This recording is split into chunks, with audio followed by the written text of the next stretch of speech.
Olá pessoal, aqui quem está falando com vocês é o professor Wendel. Essa é a nossa aula da disciplina de autoria web e hoje nós vamos falar sobre a introdução às folhas de estilo em cascata. Nesta aula nós vamos falar sobre estrutura e estilo, regras, seletores e declaração, a sintaxe CSS, acoplando o CSS e HTML, classes, identificadores e pseudoclasses e as propriedades. Estrutura e estilo. A separação entre estrutura e estilo, embora pareça óbvio, ainda é algo que nem sempre conseguimos encontrar na internet. A linguagem de marcação que estudamos até aqui, o HTML, deveria ser utilizado apenas para estruturar informações, independente de sua apresentação. Folhas de estilo em cascata, ou CSS, é um mecanismo com função de adicionar estilos, fontes, cores, espaçamentos, bordas, sombras e outros, aos elementos de documentos codificados em HTML.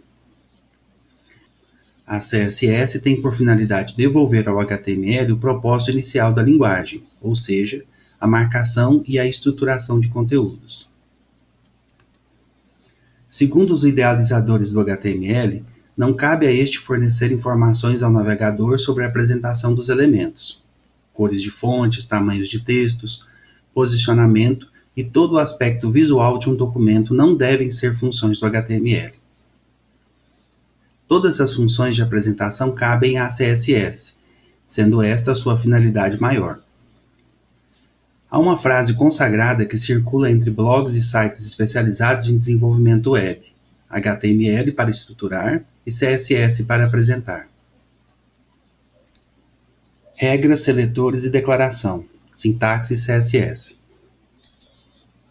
A unidade básica de uma folha de estilo é uma regra CSS. Ela é a menor porção do código capaz de produzir um efeito estilizado. Uma regra CSS é composta por duas partes, o seletor e a declaração. A declaração compreende uma propriedade e um valor.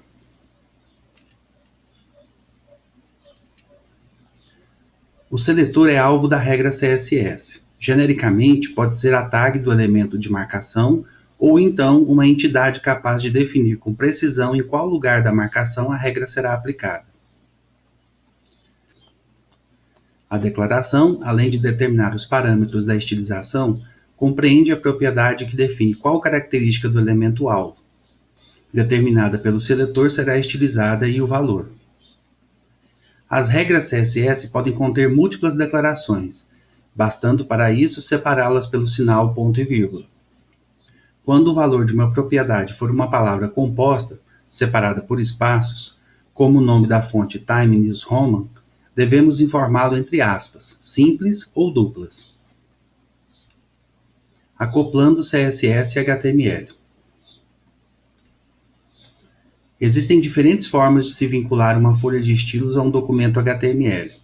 A primeira delas, conhecida como vinculação inline, em linha, consiste no emprego do atributo style diretamente sobre a tag HTML que se deseja estilizar.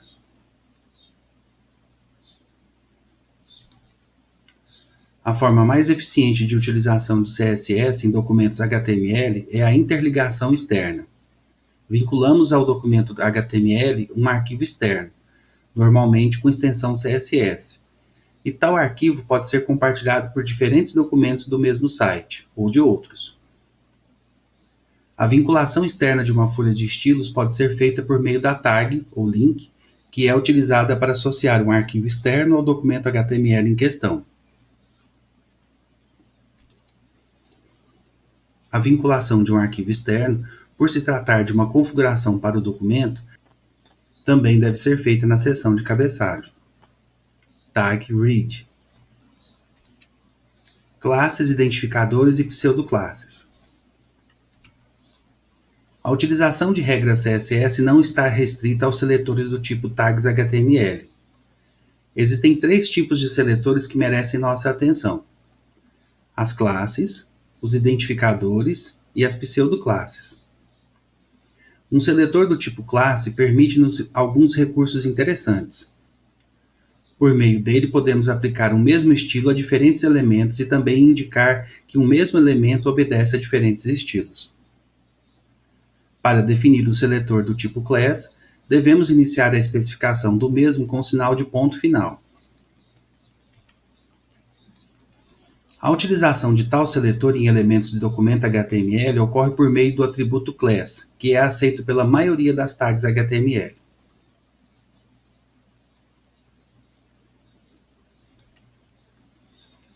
Um seletor do tipo identificador é utilizado com o atributo ID, o qual identifica, de forma única e exclusiva, um determinado elemento no documento HTML.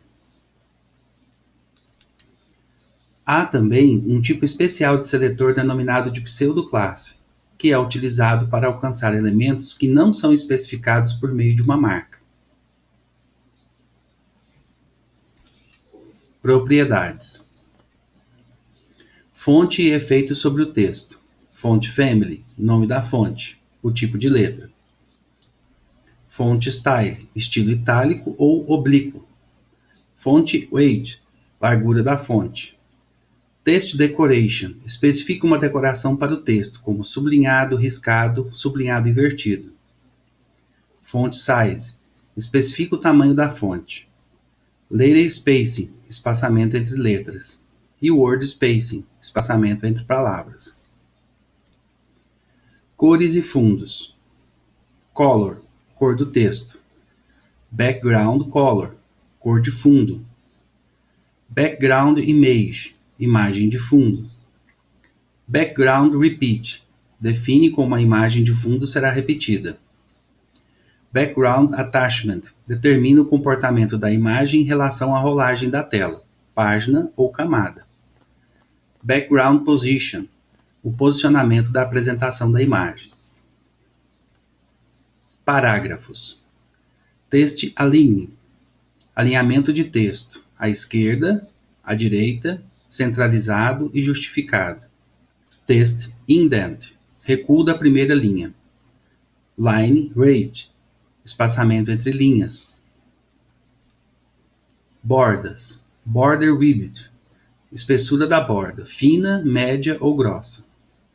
Border color, cor da borda. Border style, estilo ou decoração. Oculta, linha simples sem efeito. Dupla, linha pontilhada, linha tracejada, 3D em alto relevo, 3D em baixo relevo e invisível. Unidades de medida. As unidades absolutas são aquelas que não dependem de nenhum outro valor de referência, ou seja, são definitivas. Polegada, centímetro, milímetro e ponto.